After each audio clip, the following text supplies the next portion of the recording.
at Minnesota.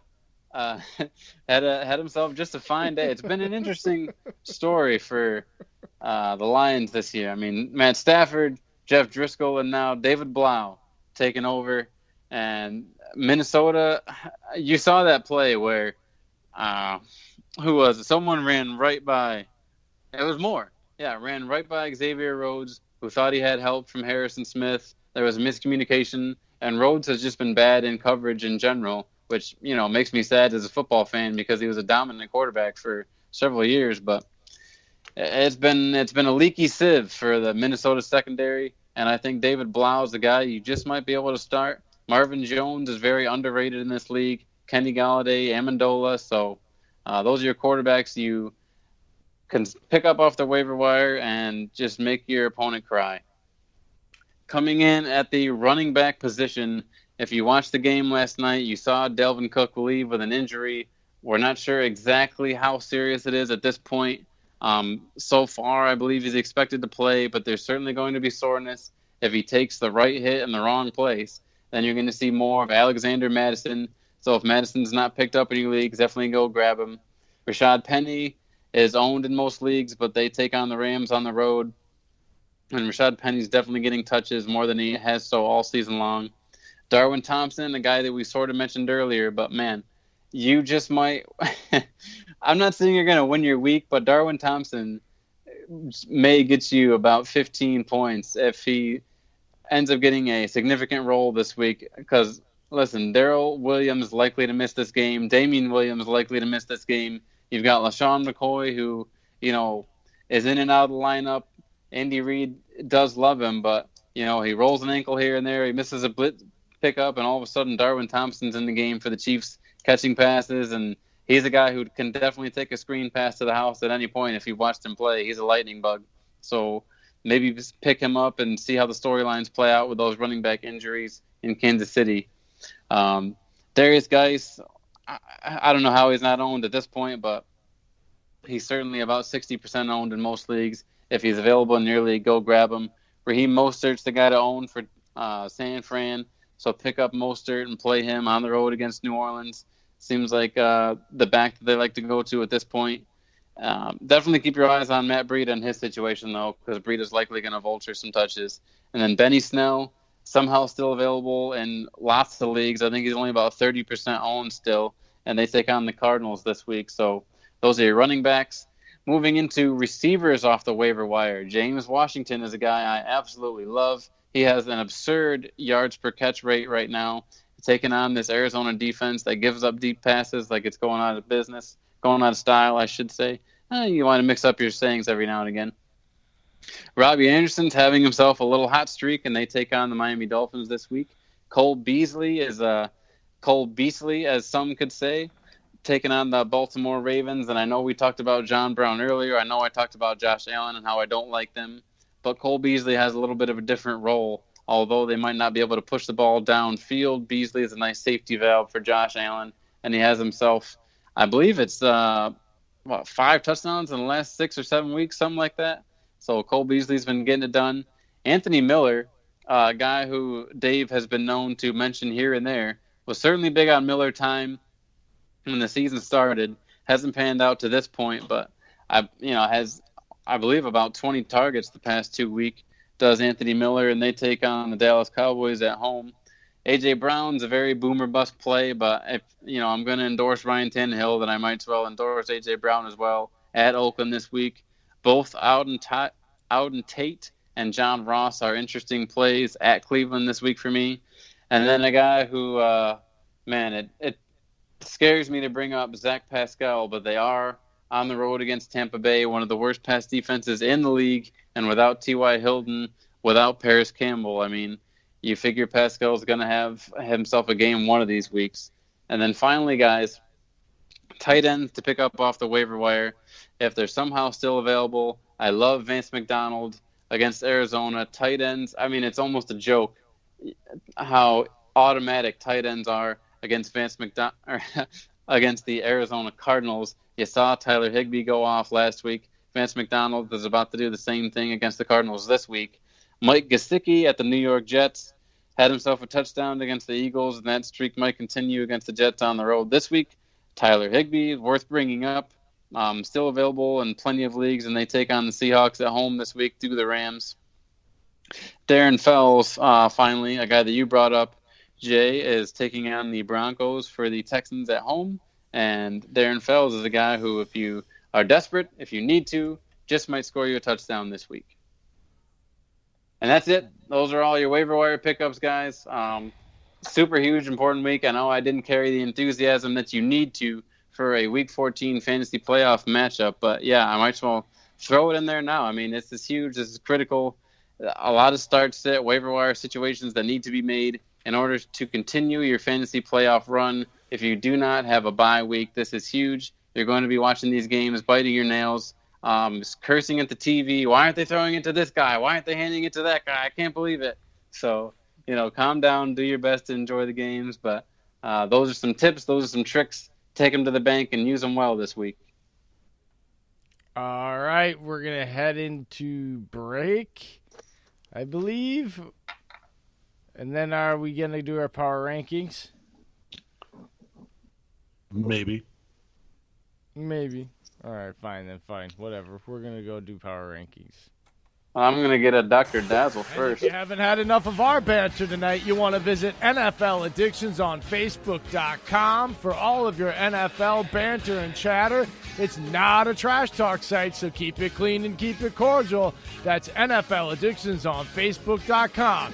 And if you still got an itch to scratch when you're done with that, you want to visit Raz Addictions on Facebook.com for their version of the raffle for all kinds of cool prizes, even a chance at winning some cash. You buy a $10 raffle ticket for a chance at winning $100. That's a chance at making 10 times your money. It don't get any better than that. That's Raz Addictions on Facebook.com for a chance at all kinds of cool prizes. Tell them what you've won, Dave. I've won everything from tailgating barbecue sets. That I have a Packers one that I won, folks, for $400. I put $40 down on the spot. I won it, and it was out of 20 spots. It's really worth it. I've also won helmets that are signed. I've won banners that are signed. I've won memorabilia rings. I've won footballs that are signed and other Packers knickknacks because that's my team. But go ahead and check them out. Cheap, affordable prices for certified, authentic stuff. That's Raz Addictions on Facebook.com. Go there, play, and win. And as always, you can follow us on Twitter at First and Goal Pod, myself at UPJ33, Dave is at Steak and Cheese, and the fantasy wonder himself, Dillon, at Dillon Busby1. Email us at firstandgoalpodcast@yahoo.com with all your football and Packer questions and comments, and you just might find yourself making the show live. That's firstandgoalpodcast@yahoo.com. And we are back. It is time for mine and Dave's Power Rankings. Woo! Power Rankings. Well, if you're going to get a movie deep voice on that, you got to go Power Rankings. That was pretty good. I like my better. But you definitely had a better power rankings. Did you just try to hit the D tone? A little bit. All right, Jay, are we ready, bud? Yes. How are we doing this again? 32 to 20, and then or 32 to 21, 20 to 11, and then 10 to 6, and then 5 to 1. You change it on me every week, I feel like. What are we doing now? We did 32 to 21 last week. But, I mean, how many in a row are we doing back and forth? 4 or 5? You do 10. Let's get them through quick. All right, fine. Go for it. Well, I'm going to start off big because I got a big shakeup at the bottom. It ain't Cincinnati at 32. I got the New York Giants at 32. Oh, they have music fallen to my ears. way down the ladder. I had hope for them earlier in the season because Danny Dimes was looking good. They crashed and tumbled and fumbled and bumbling, rumbling, tumbling, in the words of Chris Berman, down the wrong direction. The Green Bay game just kind of sealed it for me because there was a lot of chances Green Bay's defense did give Daniel Jones, and he just couldn't make the throws. So it bothered me a little bit on that. Saquon Barkley only had, I think, like 80, 83 yards. I mean, he didn't even have a catch, I don't think. And if Saquon Barkley, you have to have a catch out of the backfield. Like, he's a big receiving threat. So it's just really, really bad overall talent in New York. I got to put him at 32. More like Moving flat up. Shermer, am I right? Huh? More like flat Shermer, am I right? Man, I'm surprised he hasn't been fired yet, to be honest. Because I was talking about this with Jerry last week, and I know Jay jumped in on it too. And why not give Eli Manning his farewell tour? Give him a couple games, close out his career, retire. No, seriously, you only got a couple games left. Give it to Eli. What's it gonna take away from Daniel Jones? It's only 4 games. I don't think it's very good for his progression. Yeah, because his progression's so good at 2-10, and then all right, getting away from that, 31 Cincinnati. I have 29. The Jets suck. Moving up to number 29, I have the Redskins getting a W. And I couldn't believe it. The bottom 3 record team guys all got wins this weekend. Can you believe that? You know that saying about blind squirrels. Oh, come on. 3 in one weekend, though? All the bottom 3? That is quite a coincidence. This isn't 3 blind mice. They can't just all find the same nut. I mean, you can't do that. But anyways, number 28, I have the Atlanta Falcons falling from grace. Tampa Bay, man, been looking good. Put a hurting on them. 27, Arizona. 26, I got Miami climbing out of the cellar. Hey, I like it. Thanks for not ranking them ahead of Philly. And don't worry, Philly's coming up. Oh, Jesus. Oh, my lung. 25, Detroit Lions. God, Detroit's so bad. I was going to rank them lower, but so many other teams had worse games, so I couldn't, put them down. At least with David Blau, they fought. Atlanta looked bad again. I mean, Arizona looked bad again. It's just over and over and over. At least Detroit's trying to fight. I'll give them that. Yeah. 24, I got Jacksonville Jaguars. They got smoked, but I feel like Minshew Mania is going to give them some rise here. I have them a little high. Probably am for most people's charts, but that's just me. 23, I got Tampa. 22, I got Denver, Mr. Drew Lock. Woo! What is up with these replacement QBs and getting wins in their first start? What the hell? Jay, Man, what Vegas is just soaking it in. It's better developed quarterbacks and systems that are being tailored to them early, but these guys always fizzle out. League catches up with them. That's where the cream rises to the crop still to this day. But you now can get early success and give your franchise a chance, for a few games, even with backup quarterbacks that probably 5-10 years ago would not be able to do it.